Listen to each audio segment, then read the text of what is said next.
Hello मैत्रिणींनो, welcome to my YouTube channel woman motivation with श्रद्धा.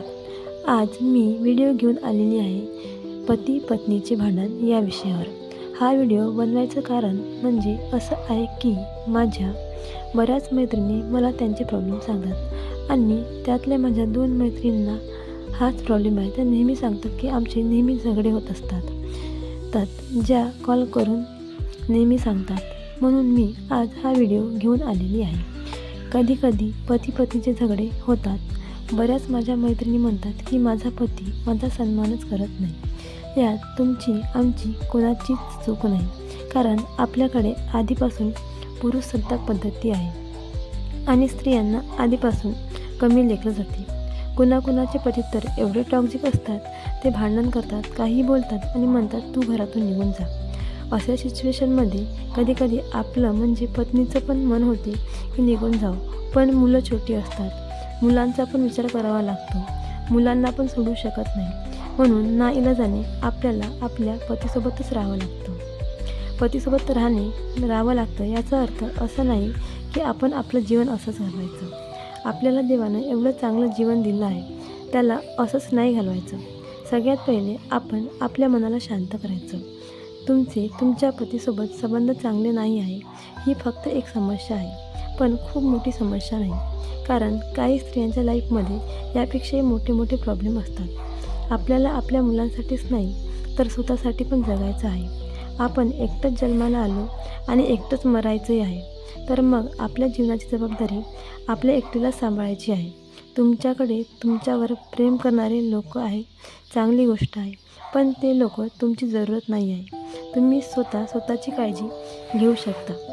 एका general वेमध्ये मी तुम्हाला सांगत आहे, प्रत्येक पती पत्नीमध्ये भांडण होतच राहतात. भांडण करताना तुमच्या पतीने जर तुम्हाला काही बोललं तर ते शब्द जास्त मनाला लावून घ्यायचे नाही.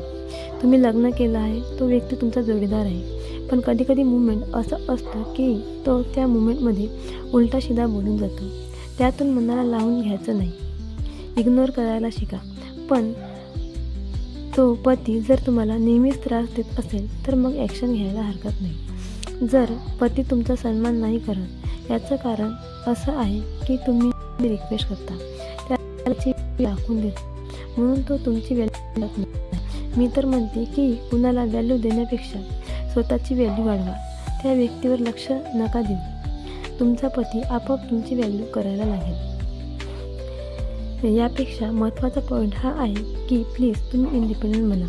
हे 21वे शतक आहे. सगळ्यात जास्त महत्त्वाचं आहे मुलीने इंडिपेंडंट होणं. तुम्ही इंडिपेंडंट यासाठी व्हायचं आहे की तुम्ही इंडिपेंडंट झाला तर समोरचा व्यक्ती तुम्हाला सन्मान देईल, कोणी तुमचा उपयोग करून घेणार नाही आणि तुम्हाला कोणी पैशासाठी पण जलील करणार नाही. मग तुम्ही तुमच्या इच्छा पूर्ण करणार. तुमची एक अलग आयडेंटिटी राहील. तुम्ही घरात फसून राहणार नाही. तुम्ही डिप्रेशनमध्ये सुद्धा जाणार नाही. यासाठी इंडिपेंडंट होणं खूप जरुरी आहे. होऊ शकते की तुमच्या शिक्षणात खूप मोठी गॅप पडली असेल, पण तुमची तीव्र इच्छा असेल तर तुम्ही भरपूर काही करू शकता. तुम्ही पुन्हा शिक्षण घेऊ शकता, बिझनेस करू शकता. भरपूर अशी कामे आहेत की जी तुम्ही करू शकता. तुम्ही पती पत्नी असून पण एक दुसऱ्यामध्ये जास्त इन्व्हॉल्व नसेल तरी पण तुम्ही तुमच्या गरजा पूर्ण करू शकता. नेहमी पैसे मागण्याचं काम पडणार नाही. त्या व्यक्तीला म्हणजे पतीला तुम्ही तुमची प्रायोरिटी नका बनवू देऊ. तुम्ही स्वतःची प्रायोरिटी बनवा. तुम्ही तुमचं लक्ष स्वतःवर आणि मुलांवर द्या. पण तुमच्या हजबंड जास्तच ॲब्यूज असेल आणि रोज म्हणत असेल की तू माझ्या घरातून निघून जा आणि रोज भांडण करत असेल तर अशा व्यक्तीसोबत राहूच नका. अशा राहणं हर एक दिवस नरकाने होईल. अशा व्यक्तीसोबत राहून रोज मरण्यापेक्षा मोकळं करा. मुलांचा मेंटेनन्स त्याला तर द्यावाच लागेल आणि तुम्ही इंडिपेंडंट बना. समोर जाऊन तुम्हाला कुणी चांगलं मिळत असेल तर लग्न करा, नाही तर तुम्ही तुमची लाईफ एकटं पण जगू शकता.